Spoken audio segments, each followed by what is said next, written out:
우리가 살다가 힘이 들 때 그것을 이기는 여러 가지 방법이 있겠지만 가장 좋은 길은 예수님을 생각하는 일이죠. 예수님께서 왜 이 땅에 오셨을까?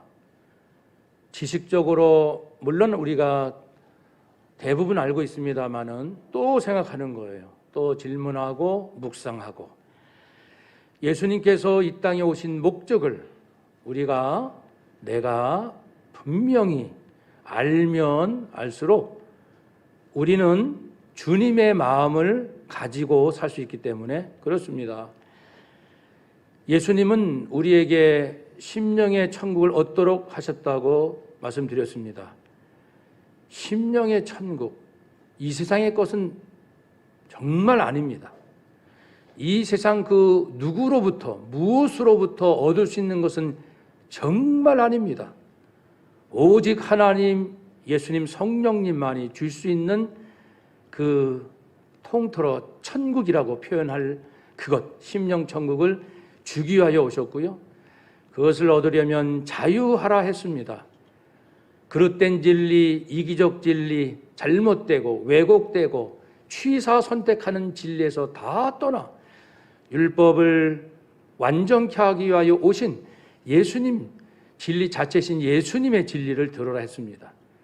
그것은 우리가 선한 일로 구원받을 수는 없고 나의 죄값을 치르시기 위하여 죽으신 예수님의 그 희생, 죽으심, 그 은혜로 구원받는다는 것, 이걸 깨달을 때 자유함이 온다는 거죠.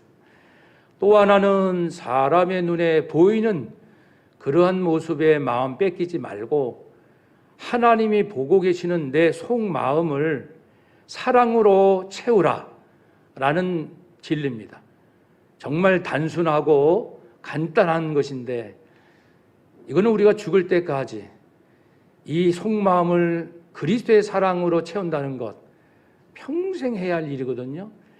이런 두 가지 율법을 완전케 하신 예수님의 이 두 핵심 진리를 통하여 우리는 자유함에 이룰 수 있습니다. 지난 주일은 우리 속마음을 사랑으로 채우는 일에 대하여 말씀드렸다면 오늘은 우리가 구원 얻는, 다시 다른 측면에서 표현하면 영원한 생명을 얻는 이 일에 대해서 말씀을 나누고자 합니다. 그래서 오늘 말씀의 주제는 영원한 생명을 주기 위하여 오신 예수 그리스도이십니다.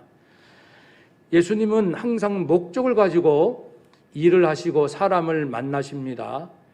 우리 눈에는 우연 같으나 전지전능하신 예수님은 하나님도 그러하시지만 완전히 치밀한 계획 가운데 있습니다. 인간의 계획하고는 그 결이, 질이 다르죠. 하나님의 계획은 완전하지만 우리에게 완전한 자유의지 또한 허락하시는 것이 가능한 하나님의 완전한 계획입니다. 이제 예수님은 우리에게 영원한 생명을 전하시고 알리기 위하여 여러 가지 방법을 통해서 말씀해 주십니다. 오늘 본문은 예수님께서 돌아가시기 전 3개월 전쯤 됐어요. 공생의 3년 중에 마지막 3개월 남긴 시점에서 예루살렘 성전에 들어가십니다. 일부러 들어가셔요. 그 원어에 보면은 목적을 가지고 일부러 다른 곳에 계셨거든요. 유대인들의 박해를 피해서. 그래서 일부러 그 타이밍에 이제 찾아가시는 거예요. 거긴 다 뜻이 있으시겠죠? 그래가지고 성전에 들어갔더니 그때가 겨울, 수전절, 태양력으로 하면 11월, 12월, 유대 종교력으로 하면 9월 25일부터 8일간 진행되는 절기 수전절. BC 164년, 그러니까 신구약 중간 시대에 시리아라는 나라가 이스라엘을 침공하고 그 안티파네스 그가 예루살렘 성전을 장악하고 욕되게 했습니다. 세례받는 자 사형시키고, 그리고 유대인들이 제일 싫어하는 돼지고기로 제물을 드리게 하고, 거룩한 성전을 매춘의 굴로 만들고, 그래서 참다 못한 그 집안이 일어나가죠. 마카빅 집안이 일어나서 독립투쟁 운동에서 성공해서 그들을 쫓아내고 그 성전을 깨끗하게 했다. 수리한다. 성전 깨끗하게 정화시켰다. 수전절을 지키게 된 것이죠. 이 수전절의 별명은 성전 봉헌 절기라고도 하지만 빛의 절기, 어둠을 다 몰아내고 빛이 가득하였도다. 예수님께서 이 수전절 절기 절묘한 타이밍에 딱 나타나셔서 예수님 자신이 세상의 빛이라는 것을 이 절기를 통해서 나타내 주시죠. 이전에도 마찬가지였죠. 6월절이면 6월절, 오순절, 초막절 모든 절기에 나타나셔서 그 절기에 맞는 자신의 모습을 이게 보여주는, 사람들에게 깨우쳐 주시는 효과를 내십니다. 교육의 방법으로 최고의 교육 방법입니다. 삶 속에서 하늘의 진리를 일깨워 주시는 거죠. 그래서 성전에 들어가셨더니 아니나 다를까 늘 그랬듯이 악한 자들이, 유대인과 그 종교 지도자들이 또 예수님을 넘어뜨리려고 술수를 사용합니다. 예수님은 다 아셔요. 그렇지만 이제 그 말을 받아줍니다. 어떤 때는 물리치시고 어떤 때는 받아주시고, 그것도 다양한 예수님의 방법이십니다. 그들이 뭐라고 이제 윽박지르냐면, 예수여 당신이 그리스도 메시아, 우리가 기다렸던 우리 민족을 구원할 메시아? 맞으면 맞다고 하시오. 당신의 정체를 분명히 드러내시오. 와, 마치 무슨 범인을 잡듯이 그렇게 달려듭니다. 그때 예수님께서는 이미 이전에 공생의 3년 동안 벌써 앞부분이 2년 몇 개월이 지났습니까? 2년하고 3개월 남았으니까 그동안의 말씀으로 전하고 많은 기적으로 사람으로 할 수 없는 일까지 다 보여주셨는데도 믿지 않아요. 분명히 보면서 믿지 않는다. 거기에는 이유가 있어요. 그들은 자기들이 율법의 온전한 정신을 모르고 잘 믿으려고 하긴 했지만 그것을 잘 지키기 위한 여러 가지 규범들을 만들고 그것으로 예수님을 평가한 거죠. 예를 들면 안식일 날 일하지 말라. 이건 율법이에요. 그러니까 병 고치는 일도 금해야 된다. 이거는 자기들이 만든 거예요. 그래놓고 자기들이 그걸로 예수님이 안식일 날 병자를 고치시니까 당신은 안식일을 범했소. 이렇게 대드는 거죠. 매사 그런 식이었죠. 또 하나, 그들은 진실로 진리를, 구원을, 메시아를 만나고 싶었던 것이 아니고요. 메시아가 오더라도 자기들의 기득권을 보장해주는 메시아가 원했던 거예요. 이미 자기들은 상당한, 물론 경제적으로는 그렇지 않지만은 어쨌든 유대 사회에서 상당한 권력과 결정권과 그리고 통치할 수 있는 힘을 가졌는데 메시아가 오시더라도 이것을 건드려서는 안 되는 거예요. 자기들은 인정해 주시고 다른 거를 이제 좋게 하시면 몰라도 항상 모든 거에 내 밥그릇은 빼앗기지 않는 전제하에 진리를 말하시오. 이런 태도죠. 어떠한 생명의 진리를 나에게 말씀해 주셔도 내 명예를 훼손하지 않는 범위로 말씀하시오. 이런 겁니다.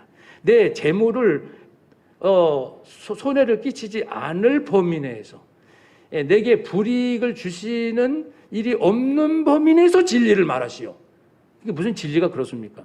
모든 죄인이 진리 앞에 부복하여서 자신의 죄됨을 가슴을 치며 원통하며 회개하며 통곡하며 주여 어찌할꼬라고 해야 구원이 일어나는데, 그런 입장, 그런 태도로 접근하니까 누구를 볼지라도, 어떤 생명의 말씀을 들을지라도 받아들이지 않는 거예요.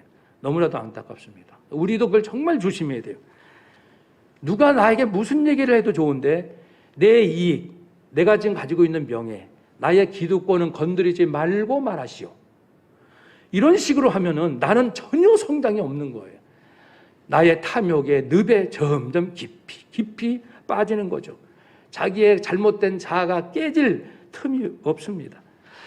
예수님께서는 이미 내가 말을 했는데 너희들이 듣지 않는 것은 내 말을 듣지 내 양이 아니기 때문이다 말씀하시면서 이제 중요한 말씀, 내가 그들에게 영생을 주노니, 영생을 주러 왔다. 영원한 생명을 주신다고 했습니다. 그럼 우리가요, 먼저 영원한 세계에 과연 있는지, 영원, 시간과 공간을 초월하여 유한한 물질 세계, 인간이 경험하는 세계를 초월해서 영원한 세계가 정말 있는지부터 우리는 확인해야 합니다. 그것을 알 수 있는 방법은 하나님이십니다. 하나님은 아담에게 아담아, 노아야, 아브라함아, 모세야, 여호수아야, 다윗이여 이렇게 계속 나타나셔서 말씀하시고 오늘날까지 우리 각자에게 나타나셔서 내적 음성으로 말씀해 주시잖아요. 저도 내 사랑하는 아들아 이런 음성을 들은 바가 있고요. 내가 너에게 예수를 주었고 성령을 주었고 성경을 주었는데 너는 더 무엇이 부족하여 이곳까지 와서 이렇게 힘들어하고 마음의 상처를 씻어내지 못하느냐, 그런 말씀을 하셨어요. 뒷부분은 제가 이제 설명해서 붙인 말이고요. 앞에 부분, 나는 너에게 예수를 주었고 성령을 주었고 성경을 주었다. 내가 줄 것을 다 주었는데 너는 무엇이 부족하여 이것까지 와서, 이런 말씀이었거든요. 예수님의 음성을 딱 들으면요 완전히 화들짝 놀랍니다. 오늘날 얼마나 많은 성도들이 하나님의 내적 음성을 듣고 살아갑니까? 그래서 우리 교회에서도요 이제 권사님 14분에게 부탁을 드렸습니다. 우리 지난 다니엘 기도회 간증하신 분 10년 동안 200명 정도가 됩니다. 그중에 목사님은 빼고, 왜냐하면 목사님들은 아무리 하나님 만난 놀라운 이야기들 전해도 목사님이니까 그런 경험을 하시겠지, 아니 목사님이시니까 늘 기도하신 분이니까 하고, 우리 성도님들은 별로 은혜를 받지 않는 거예요. 목사님이니까 당연히. 그래서 목사님은 빼고 선교사님들과 일반 평신도 성도님들이 하나님 자신의 인생에 정말 힘든 문제를 통하여 어떻게 하나님을 만났고 자기 자신을 발견했고 하나님의 어떤 음성을 들었는지를 정리해 주세요. 하는 폼이 있습니다. 그렇게 해서 14분에게 지금 부탁을 드렸습니다. 이제 한 몇 개월 지나면 이제 정리가 될 거예요. 한 분 한 분이 사람의, 아무리 남편이, 아내가, 누가 어떻게 도와주고 싶어도 해결되지 않는 그런 문제들이 하나님을 만남으로 변화되는 최소한 100가지의 사례를 우리가 지금 정리하는 중에 있습니다. 사랑하는 여러분, 하나님은 아담아 말씀하셨잖아요. 그런데 오늘날도 우리 각 성도에게 여전히 나타나신다. 아하, 영원한 세계가 정말 있구나. 하나님은 정말 영원하신 분이시구나. 예수님은 또 마찬가지죠. 예수님은 만세전 태초 영원전부터 계신 분이라고 성경에 기록되어 있고, 예수님이 직접 하신 말씀 중에는 나는 나보다 2000년 전에 먼저 태어난 아브라함보다 먼저 있었다. 그러니까 이것은 이야기가 다르잖아요. 나는 저 사람보다 2살 많아, 10살 많아, 아니면은 그런 얘기 몰라도 나보다 인간적으로 2000살이 많은 아브라함이지만 나는 사실상 아브라함보다 더 먼저 존재했었다라는 말씀을 직접 하셨거든요. 사랑하는 여러분, 예수님은 부활하셔서 그 당시에 제일 많은 사람들은 500명 앞에 동시에 나타나셨잖아요. 그리고 바울에게도, 스데반 집사, 사도 요한에게도 나타나시고, 오늘날도 성도님들 얼마나 많은 분들이 예수님을 또 만나는 경험이 있습니까? 꿈에서도, 저도 꿈에서 예수님 만나 뵌 적이 있습니다. 얼굴은 뵙지 못했지만 양반 자세로 앉아 계신 자세. 어떤 분은 너무 인생이 힘들어서 새벽기도 마치고 그 호숫가 산책하다가, 어느 대학 교수님인데 딱 보니까 그 호수 중앙에 예수님이 서게, 우리가 영적으로 경험하면요 저분이 예수님이시다 이걸 분명히 알게 하십니다. 알게 하셔요. 잠시는 머뭇거리지만 곧 알게 하십니다. 예수님을 만나는 그러한 너무나도 사례가 많아요. 사랑하는 여러분, 예수님 2000년 전에 분명히 돌아가셨지만 부활하셔서 지금까지도 정말 많은 사람들을 만나주고 계십니다. 또 영혼의 세계를 어떻게 할 수 있나요? 분명히 자연의 법칙을 뛰어넘는 초자연적인 세계가 우리들이 많이 경험해요. 먼저는 에녹과 엘리야는 죽지 아니하고 하늘로 올라갔잖아요. 그리고 예수님께서도 죽은 자를 3번 살리셨고, 바울도 2번 살렸고, 베드로도 1번 살렸고, 엘리사도 1번 살렸고, 죽은 사람을 살린다는 것은 인간의 몸, 심장이 멈췄는데, 시체 썩는 냄새가 나는데 다시 살린다는 것은 하나님의 능력이 함께하면 이 자연의 법칙을 깨는 게 아니지요. 뛰어넘는 거죠. 왜냐하면 자연 법칙이나 초자연이나 모두 하나님의 영역 안에 있으니까요. 그러니까 하나님께서 잠시 초자연적, 인간의 눈에 자연적이지 하나님에게는 늘 자연적인 거예요. 모든 것이 자연적인 것이, 하나님 모르는 게 어디 있어요? 하나님의 뜻에 어긋나는 게 어디 있습니까? 하나님이 관여하지 않는 것이 어디 있습니까? 모든 것은 하나님의 뜻에 의해서 자연이 일어나죠. 근데 사람의 눈에 야, 전 초자연적이다, 인간의 한계를 고백하지만, 이처럼 또 수많은 병자들이 불치병, 난치병이 예수님께서 고쳐주셨다는 것 자체가 인간의 육신, 이 자연의 법칙 아래에 있는 이것도 예수 생명이 임하면, 예수 권능이 임하면 그것이 변화돼서 살아난다는 거예요. 그러니까 우리는 이러한 자연 세계가 아니라 초자연적인 하나님의 세계, 아까 하나님도 예수님도 영원하시고 이런 능력도 우리가 경험하는 걸 보면 분명히 이 땅에는 영원한 세계가 있다는 것이죠. 그래서 예수님은 말씀하십니다. 요한복음 5장 24절, 내가 진실로 진실로 너희에게 말한다. 내 말을 듣고 또 나 보내신 이를 믿는 자는 무엇을 얻었습니까? 영생, 영원한 생명을 얻었고 영원한 심판에 이르지 않고 사망에서 생명으로 옮겼느니라. 이미 우리는 정말 진실로 예수님을 믿는 자라면 누구나 어떤 조건 없이 영원한 생명을 우리가 얻은 줄로 믿습니다. 영원하신 하나님께서 주신 약속에 의거하여, 예수님께서 주신 말씀에 기초하여 우리가 영원한 생명을 얻었음을 아는 거죠. 그래서 예수님께서는 너희가 받은 영원한 생명, 어느 누구도 빼앗아 갈 수 없다. 왜냐하면 아버지께서 작정하시고 구원하기로 하셨고, 때가 되어서 아들 예수를 믿게 하셨고, 그것이 이제 아버지께서는 당신의 택한 자를 나에게 보내셨다라는 표현이 그 표현이죠. 그러니까 아버지께서 만세전부터 구원할 자를 정하시고 때가 되어 그들이 예수님을 어떤 이유로든 어떤 기회로든 만나게 하셔서 예수님을 영접하게 하신다는 겁니다. 그것까지 다 역사하십니다. 그러니까 어느 누구도 하나님께서, 예수님께서 허락하신 영원한 생명을 빼앗아갈 자가 있다 없다? 없다라는 겁니다. 사탄도 빼앗지만, 사탄 마귀도 자기들마저도 계시록, 요한계시록 19장 20장 21장에 나오지만 자기들도, 귀신들도, 거짓 선지자 모두 유황불에 던져집니다. 그들이, 마귀가 우리에게 죄의 유혹을 할 수는 있으나 주님께서 주신 영원한 생명을 마귀도 빼앗아 갈 수가 없다라고 우리는, 이 세상에서도요, 황제가 자기 아들에게 어떤 선물을 주었는데 옆에 있는 신하가 그것을 가로챘다고 합시다. 그러면 어떻게 되나요? 바로 죽음이죠.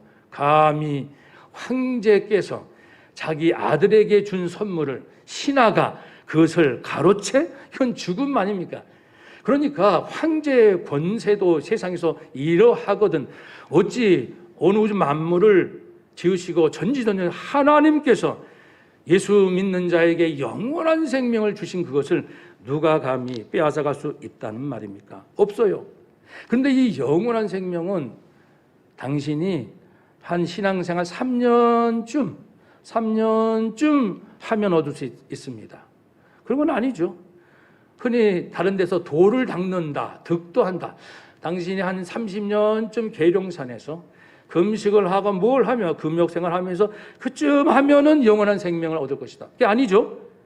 진실로 내가 죄인인 것을 회개하고 주님께서 나를 위하여 죽으셨음을 믿고 그래서 영접하면 예수님을, 예수 대속의 죽음을 믿고 주님의 그 생명을 내가 믿음으로 받아들이면 즉각적으로 영원한 생명을 얻게 되는 거죠. 마치 태아가 엄마 태중에 있을 때 깜깜하고 어두운 곳, 출산의 과정은 고통스럽지만 출산하는 그 세상을 볼 수 있는 그 순간은 즉각 세상을 볼 수 있는 것처럼 우리도 아무리 엄청난 죄를 졌다 할지라도 그리스도의 보혈의 공로를 의지하는 진실된 믿음이 확인되는 그 순간 즉각 영원한 생명이 부어지죠. 그것을 말씀해 주셨습니다. 그러므로 사랑하는 여러분, 이렇게 영원한 생명을 얻은 것은 거저 얻었는데 영원한 생명을 얻은 자의 특징이 있습니다. 27절에처럼 내 양은 내 음성을 들으며 나는 그를 알며 그들은 나를 따르니라. 세상 사람 몰라줘도 예수님이 내 마음만 알아주시면 나는 살아납니다. 정말 억울하고 분한 일이 있어도 주님만 아시면 내가 네 고생을 안다, 네 수고를 아노라.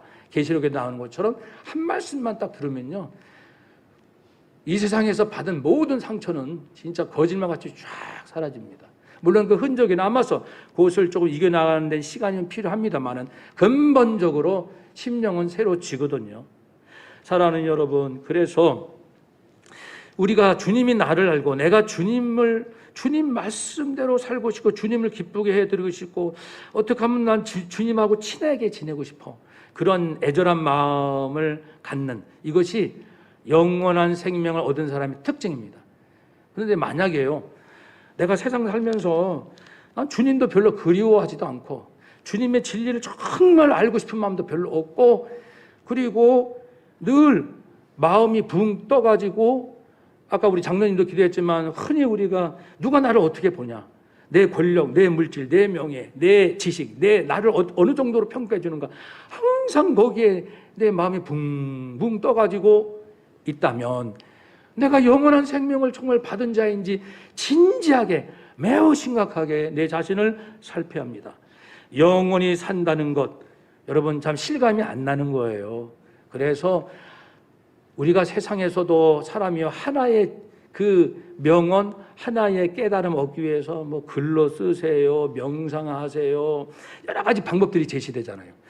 내가 영원한 생명을 얻었다, 영원한 생명을 얻은 이것이 과연 무엇인지를 알고자 글로 써서 주여 영원한 생명을 알게 하소서라고 써서 벽에도 붙이고 현관문에도 붙이고 그래 보셨나요?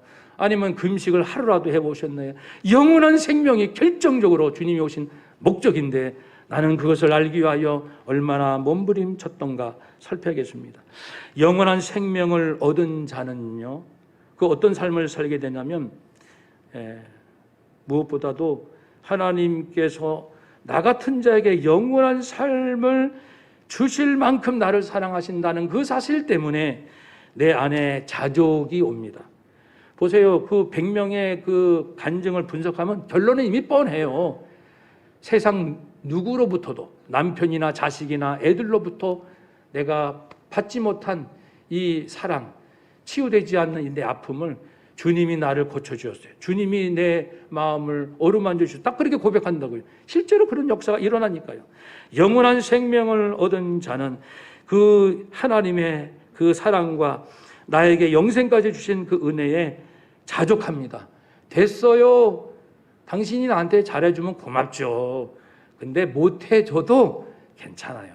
왜냐하면 나는 영원한 사랑, 영원한 생명을 받았기 때문입니다. 자족에서 평안이 옵니다. 왜 사람들이 불안하고 왜 이렇게 싸우려고 그래요, 서로? 자족이 안 돼, 만족이 안 되니까요. 난 이만큼 원하는데 요만큼밖에 안 해주니까 나머지 이만큼 달라, 그겁니다. 여보, 이만큼 좀 줘. 애들아, 용돈 좀 올려줘. 목사님, 성도님, 이거 좀 해주세요. 계속해서 채워지지 않는 거 당신이 좀 채워주기 바랍니다. 그러니까 이제 평안이 없는 거죠. 그리고 잠깐만 싸우려고 하죠. 당신이 내 거 나를 채워주지 않는다. 당신 때문에 내 거 뺏겼다. 그러니까 하나님 영원한 생명에서 우리가 진정으로 자족할 수 있다는 것을 예수님 말씀에서 알 수 있습니다. 그러니까 우리는 죽자 사자 영원한 생명이 뭔지 아예 생명을 바쳐야 돼요. 우리가 직장생활 조금 더 승진하기 위해서 얼마나 애를 씁니까? 일을 열심히 하고 퇴근도 늦게 하고 이 책 저 책 뒤져가면서 그렇게 고생하잖아요. 진짜 어떤 분들은 예전엔 더 그랬죠. 집은 팽개치고 오직 직장에 완전히 생명 바쳤습니다. 인생 바쳤어요. 직장에. 저녁부터 아침부터 저녁 늦게까지 영원한 생명을 얻고자 알고자 그렇게 우리가 한다면은 정말 우리는 자족을 얻게 되고 마음의 평안을 얻게 됩니다. 마음이 평안해야 아우 좋다. 아우 이제 좀 살만해. 아니 당신이 잘해주면 좋지요. 근데 안 해줘도 괜찮아요. 예. 뭐 또 다른 것으로 하나님이 채워주실 거예요. 하나님은 항상 선하시니까 내 생각 이상으로 다른 방법으로 내 인생을 여전히 지켜주셔요. 이런 평안이 있으니까 분별심입니다. 분별력이 있는 거예요. 사람들의 분별력이 흐려지는 이유는 아까 그 악한 자들 그리고 바리새인들처럼 이미 내 기득권은 건드리지 말고 말하세요. 이렇게 하니까 진리가 안 들리는 거예요. 그러니까 평안하다는 것은 됐어요. 이 사람 됐어요. 당신이 이만큼 나한테 잘해준 것만도 감사해요. 인간관계가 다 풀어졌잖아요. 사람과의 관계가 다 풀어졌어요. 평안해요. 주님 때문에 평안해지니까 이제 사람의 말도 들리고 우리가 살아가는 코로나 상황에서 지금 내가 무엇하고 왜 사는지 얘도 다 이렇게 또렷하게 분별이 되고 분별은 목표잖아요. 네, 누구나 대학 가려고 하죠. 누구나 취업하려고 하고 누구나 결혼하려고 할 겁니다. 목적이 뭡니까?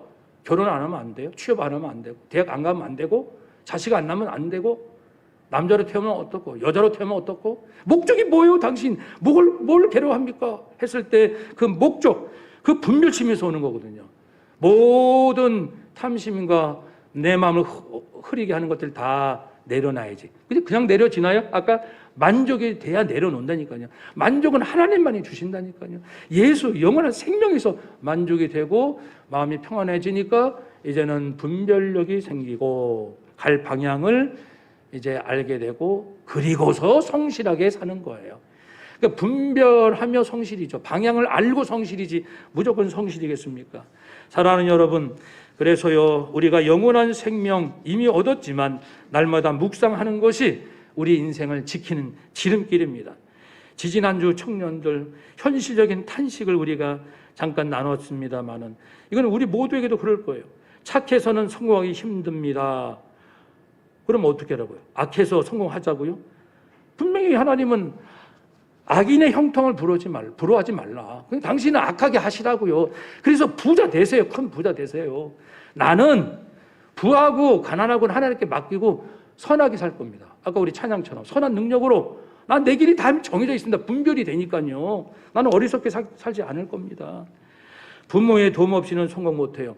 부모님 도움이 있으면 좋고 없으면 없는 대로 그만이죠.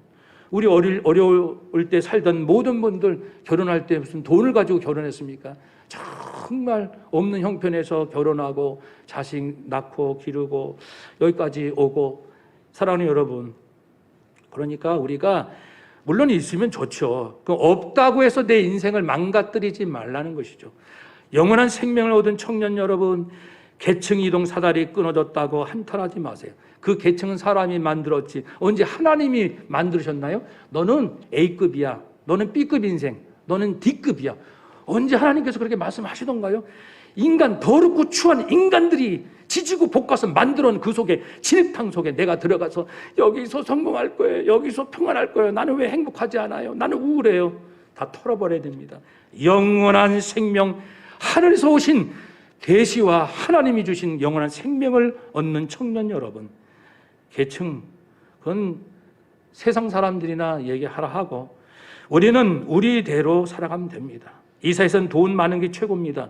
돈 많은 건 좋지만 최고는 아니에요. 돈보다 좋은 것이 얼마나 많은데요. 돈 많다고 다 중요한 것은 어떤가요? 그렇지 않은 거 압니다. 인생은 출발부터 불공평합니다. 언제나 불공평했고 앞으로도 불공평할 겁니다. 인간에게 의지하지 맙시다. 인간은 다 거기서 거기 아닙니까? 솔직히 우리 자신도 불공평하잖아요. 우리 자신도 불공정하고 모든 정의에 대한 정의는 주관적이고 이기적인 거 아닙니까? 깊이 들어가면. 그러니까 예수님께서 왜 오셨겠어요? 너무나도 안타깝게 살아가는 인생들에게 하나님의 참된 생명의 진리를 가르쳐 주시고 그리고 예수 생명 주시고 영원한 생명이 있단다. 하나님 예수님이 영원히 살아계신 분이고 그분께서 우리에게 오셔서 구원을 약속하셨고 그분께서 우리들에게 생명의 약속을 이제 허락해 주셨습니다. 사랑하는 여러분, 그러니 이제 영원한 생명을 얻은 자답게 인생에 어떤 일이 온다 할지라도 그것은 없어도 감사, 있어도 감사. 그러니까 사도 바울 고백이 정확하게 일치합니다. 사나 죽으나 먹으나 마시나 흥하나 망하나 나는 주님의 영광을 위해서 살 거예요. 사도 바울은 부활하신 예수님을 직접 목격했습니다.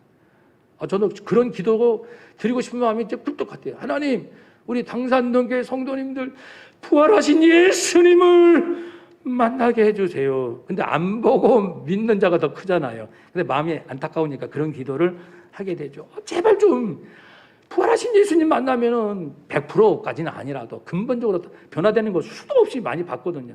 아니 제발 좀 부활하신 예수님 좀 만나주세요. 꿈에서 나타나시든 기도 중에 만나주시든 만나주시면은 허무한 헛된 인생 10년 100년 낭비하지 않을 텐데 나도 괴롭고 너도 괴롭고 이건 다 대청소가 됩니다. 그래서 수전절처럼 이 모든 더러운 성전 안에 더러운 것을 전부 대청소해서 빛이 가득한 수전절이듯이 예수님은 생명의 빛, 영원한 생명을 주신 빛이시니 예수님 잘 모시고 영원한 생명을 늘 감사하시고 더 깊이 깨닫도록 성령님께 도움을 구하심으로 충만한 삶이 돼서 누구에게도 no problem, 영어로 no problem, 문제 안 돼요. 고통은 있어요. 그러나 인생에 no problem, 문제 없어요. 노프, 줄이면 노프. 그래서 저도 딸들에게 앞으로 아빠를 노프 이정곤이라 불러라 그랬거든요. 노프, 간단하게 노프.